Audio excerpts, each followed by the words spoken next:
A Cartomante, de Machado de Assis. Hamlet observa a Horácio que há mais coisas no céu e na terra do que sonha nossa filosofia. Era a mesma explicação que dava a bela Rita ao moço Camilo, numa sexta-feira de novembro de 1869, quando este ria dela por ter ido na véspera consultar uma cartomante. A diferença é que o fazia por outras palavras. Ria, ria, os homens são assim, não acreditam em nada. Pois saiba que fui e que ela adivinhou o motivo da consulta, antes mesmo que eu lhe dissesse o que era. Apenas começou a botar as cartas, disse-me: "A senhora gosta de uma pessoa." Confessei que sim. E então ela continuou a botar as cartas, combinou-as e no fim declarou-me que eu tinha medo de que você me esquecesse, mas que não era verdade. Errou, interrompeu Camilo, rindo. Não diga isso, Camilo. Se você soubesse como eu tenho andado por sua causa, você sabe, já lhe disse, não ria de mim, não ria. Camilo pegou-lhe nas mãos e olhou para ela sério e fixo. Jurou que lhe queria muito, que os seus sustos pareciam de criança. Em todo caso, quando tivesse algum receio, a melhor cartomante era ele mesmo. Depois repreendeu-a, disse-lhe que era imprudente andar por essas casas. Vilela podia sabê-lo e depois... Qual saber? Tive muita cautela ao entrar na casa. Onde é a casa? Aqui perto, na rua da velha guarda. Não passava ninguém nessa ocasião. Descansa, eu não sou maluca. Camilo riu outra vez. Tu crês deveras nessas coisas? Perguntou-lhe. Foi então que ela, sem saber que traduzia Hamlet em vulgar, disse-lhe que havia muita coisa misteriosa e verdadeira neste mundo. Se ele não acreditava, paciência. Mas o certo é que a cartomante adivinhara tudo. Que mais? A prova é que ela agora estava tranquila e satisfeita. Cuido que ele ia falar, mas reprimiu-se. Não queria arrancar-lhe as ilusões. Também ele, em criança e ainda depois, foi supersticioso, teve um arsenal inteiro de crendices, que a mãe lhe incutiu e que aos 20 anos desapareceram.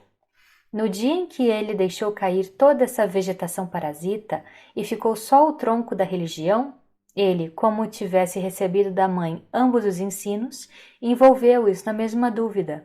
E logo depois, em uma só negação total. Camilo não acreditava em nada. Por quê? Não poderia dizê-lo. Não possuía um só argumento. Limitava-se a negar tudo. E digo mal, porque negar é ainda afirmar, e ele não formulava a incredulidade. Diante do mistério, contentou-se em levantar os ombros e foi andando. Separaram-se contentes. Ele ainda mais que ela.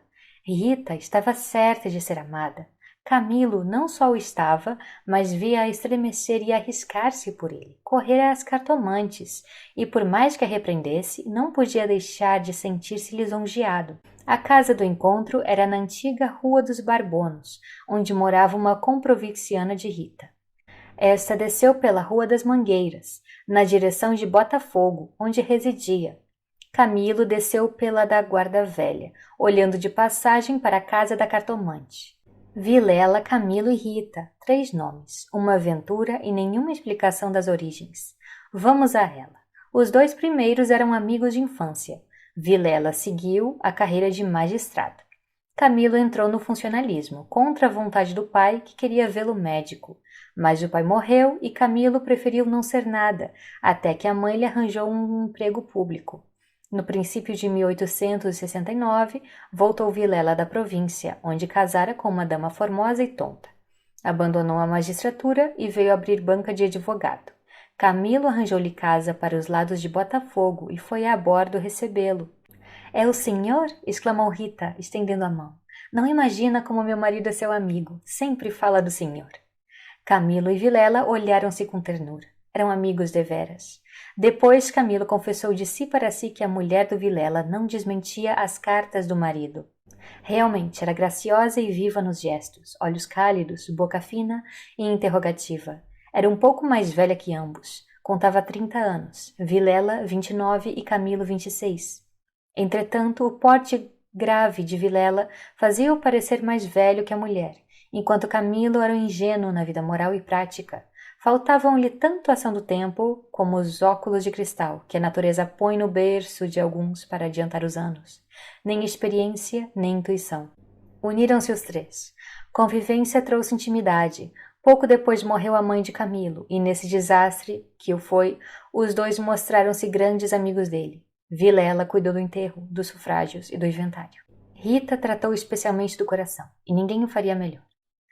Como daí chegaram ao amor, não o soube-lhe nunca. A verdade é que gostava de passar as horas ao lado dela. Era a sua enfermeira moral, quase uma irmã, mas principalmente era mulher e bonita. Odor de feminina. Eis o que ele aspirava nela, e em volta dela, para incorporá-lo em si próprio. Liam os mesmos livros, iam juntos a teatros e passeios. Camilo ensinou-lhe das damas e o xadrez e jogavam às noites. Ela mal. Ele, para lhe ser agradável, pouco menos mal. Até aí as coisas. Agora, a ação da pessoa, os olhos teimosos de Rita, que procuravam muitas vezes os dele, que o consultavam antes de o fazer ao marido, as mãos frias, as atitudes insólitas. Um dia, fazendo ele anos, recebeu de Vilela uma rica bengala de presente e de Rita apenas um cartão, como um vulgar cumprimento a lápis. E foi então que ele pôde ler no próprio coração que não conseguia arrancar os olhos do bilhetinho. Palavras vulgares, mas a vulgaridade sublimes, ou, pelo menos, deleitosas. A velha calessa de praça, em que pela primeira vez passeaste com a mulher amada, fechadinhos ambos, vale o carro de Apolo. Assim é o homem, assim são as coisas que o cercam. Camilo quis sinceramente fugir, mas já não pôde. Rita, como uma serpente, foi se acercando dele, envolveu todo, fez-lhe estalar os ossos de um espasmo e pingou-lhe o veneno na boca.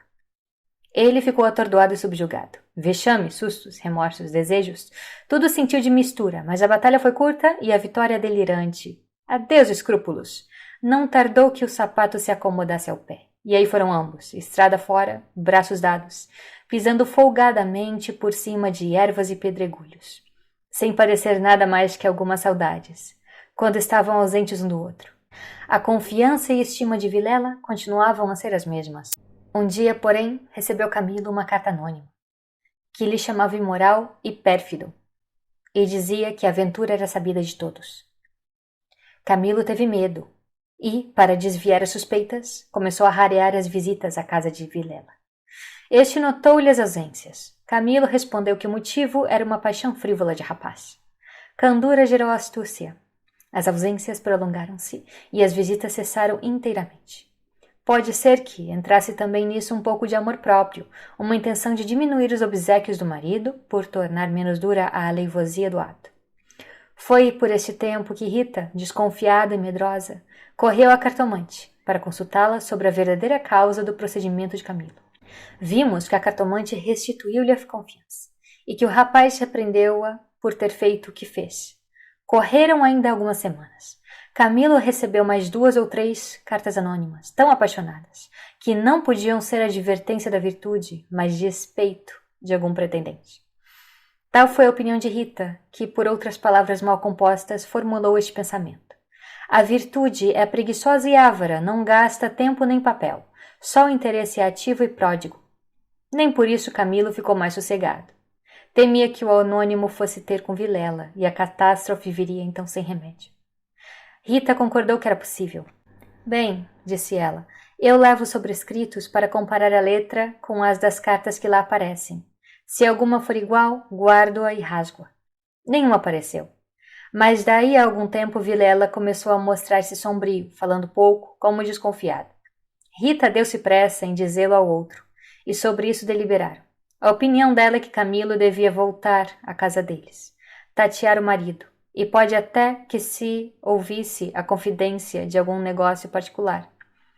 Camilo divergia. Aparecer depois de tantos meses era confirmar a suspeita ou denúncia, mas valia acautelarem-se, sacrificando-se por algumas semanas. Combinaram os meios de se corresponderem, em caso de necessidade, e separaram-se com lágrimas. No dia seguinte, estando na repartição, recebeu Camilo este bilhete de Vilela. Vem já à nossa casa. Preciso falar-te sem demora. Era mais de meio-dia. Camilo saiu logo. Na rua, advertiu que teria sido mais natural chamá-lo ao escritório. Por que em casa? Tudo indicava matéria especial. E a letra, fosse realidade ou ilusão, Afigurou-se-lhe trêmula. Ele combinou todas essas coisas com a notícia da véspera. Vem já já à nossa casa. Preciso falar-te sem demora, repetia ele com os olhos no papel. Imaginariamente viu a ponta da orelha de um drama. Rita subjugada e lacrimosa. Vilela indignado, pegando da pena e escrevendo o bilhete. Certo de que ele acudiria, e esperando-o para matá-lo. Camilo estremeceu, tinha medo. Depois sorriu amarelo, e em todo caso repugnava-lhe a ideia de recuar, e foi andando. De caminho lembrou-se de ir à casa. Podia achar algum recado de Rita, que lhe explicasse tudo. Não achou nada, nem ninguém. Voltou à rua, e a ideia de estarem descobertos parecia-lhe cada vez mais verossímil. Podia ser que Vilela conhecesse agora tudo. A mesma suspensão de suas visitas, sem motivo aparente, apenas com um pretexto fútil, viria a confirmar o resto. Camilo ia andando inquieto e nervoso. Não relia o bilhete, mas as palavras estavam decoradas, diante dos olhos, fixas, ou então, o que era ainda pior, eram-lhe murmuradas ao ouvido, com a própria voz de Vilela. Vem, já já à nossa casa. Preciso falar-te sem demora. Ditas assim, pela voz do outro, tinha um tom de mistério e ameaça. Vem, já já para quê? Era perto de 1h da tarde. A comoção crescia de minuto a minuto. Tanto imaginou o que se iria passar que chegou a crê-lo e vê-lo. Positivamente tinha medo. Entrou a cogitar em ir armado, considerando que, se nada houvesse, nada perdia, e a precaução era útil. Logo depois rejeitava a ideia, vexado de si mesmo, e seguia picando passo na direção do Largo da Carioca, para entrar em um tilbury. Chegou, entrou e mandou seguir a trote largo. Quanto antes melhor, pensou ele. Não posso estar assim. Mas mesmo o trote do cavalo veio agravar-lhe a situação. O tempo voava e ele não tardaria em testar com o perigo. Quase no fim da rua da Guarda Velha, o tilbury teve que parar. A rua estava atravancada com uma carroça, que caíra. Camilo, em si mesmo, estimou o obstáculo e esperou. No fim de 5 minutos, reparou que ao lado à esquerda, ao pé do tilbury, ficava a casa da cartomante, a quem Rita consultara uma vez. E nunca ele desejou tanto crer na lição das cartas.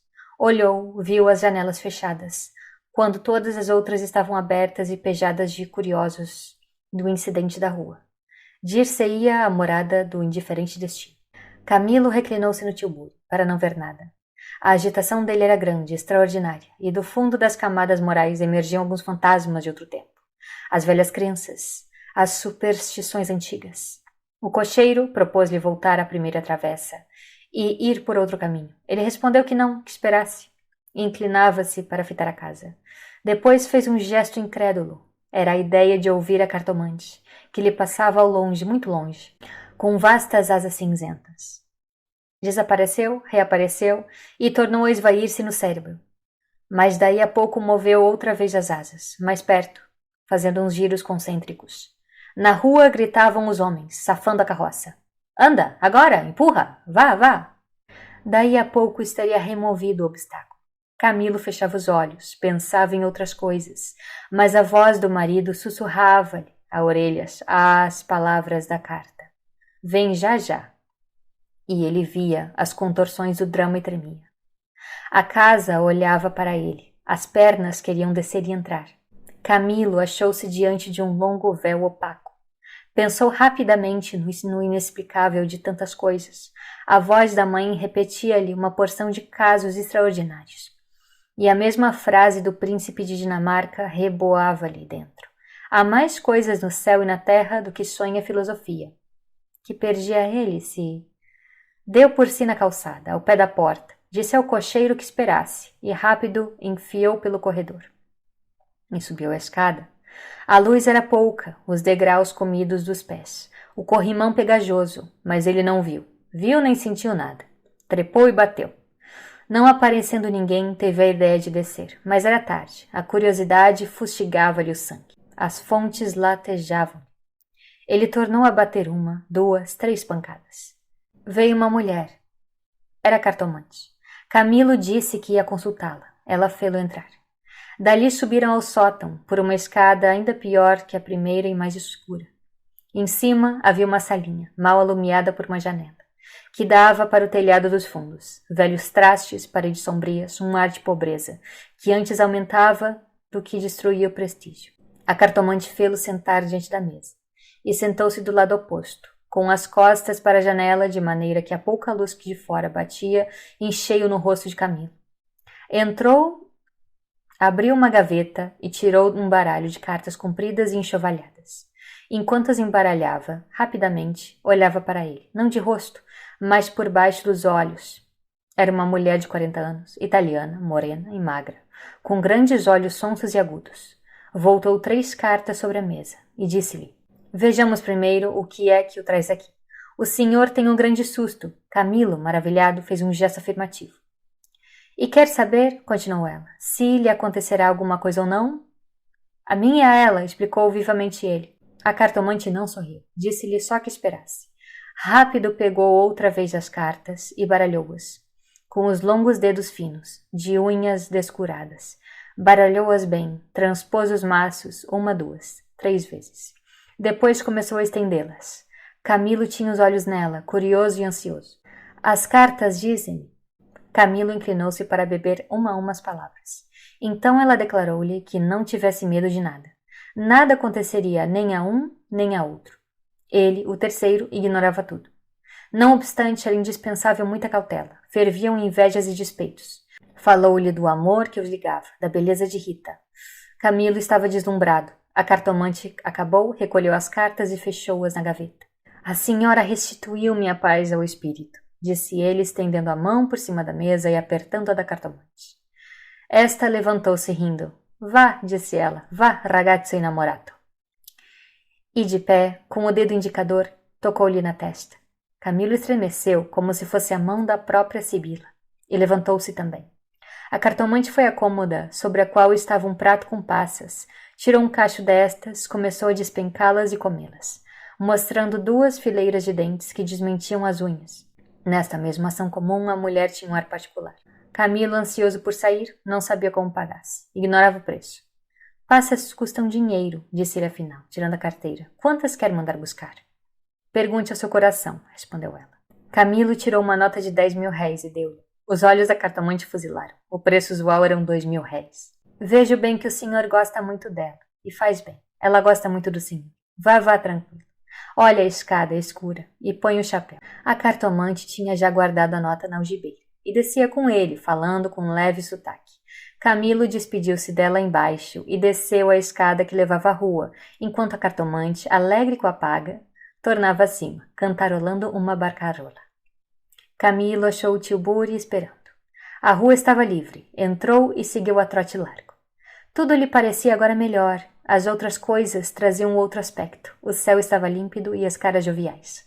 Chegou a rir dos seus receios, que chamou pueris. Recordou os termos da carta de Vilela e reconheceu que eram íntimos e familiares. Advertiu também que eram urgentes e que fizera mal em demorar-se tanto. Podia ser um negócio grave e gravíssimo. Vamos depressa, repetia ele ao cocheiro. E consigo, para explicar a demora ao amigo, engenhou qualquer coisa. Parece que formou também o plano de aproveitar o incidente para tornar a antiga assiduidade. De volta com os planos, reboavam-lhe na alma as palavras da cartomante. Em verdade, ela adivinhara o objeto da consulta, o estado dele, a existência de um terceiro. Por que não adivinharia o resto? O presente que se ignora vale o futuro. Era assim, lentas e contínuas, que as velhas crenças do rapaz iam tornando ao de cima, e o mistério empolgava-o com as unhas de ferro. Às vezes queria rir, e ria de si mesmo, algo vexado. Mas a mulher, as cartas, as palavras secas e afirmativas, a exortação, vá, ragazzo innamorato. E no fim, ao longe, a barcarola da despedida, lenta e graciosa. Tais eram os elementos recentes, que formavam com os antigos uma fé nova e vivaz. A verdade é que o coração ia alegre e impaciente, pensando nas horas felizes de outrora e nas que haviam de vir. Ao passar pela glória, Camilo olhou para o mar e estendeu-lhe os olhos para fora, até onde a água e o céu dão um abraço infinito. E teve assim uma sensação de futuro, longo, interminável. Daí a pouco chegou à casa de Vilela. Apeou-se, empurrou a porta de ferro do jardim e entrou. A casa estava silenciosa. Subiu 6 degraus de pedra. E mal teve tempo de bater. A porta abriu-se e apareceu de Vilela. Desculpa, não pude vir mais cedo. O que há? Vilela não respondeu. Tinha as feições decompostas. Fez-lhe sinal e foram para uma saleta interior. Entrando, Camilo não pôde sufocar um grito de terror. A fundo sobre o canapé estava a Rita morta ensanguentada. Vilela pegou-o pela gola e, com 2 tiros de revólver, estirou o morto no chão. Fim.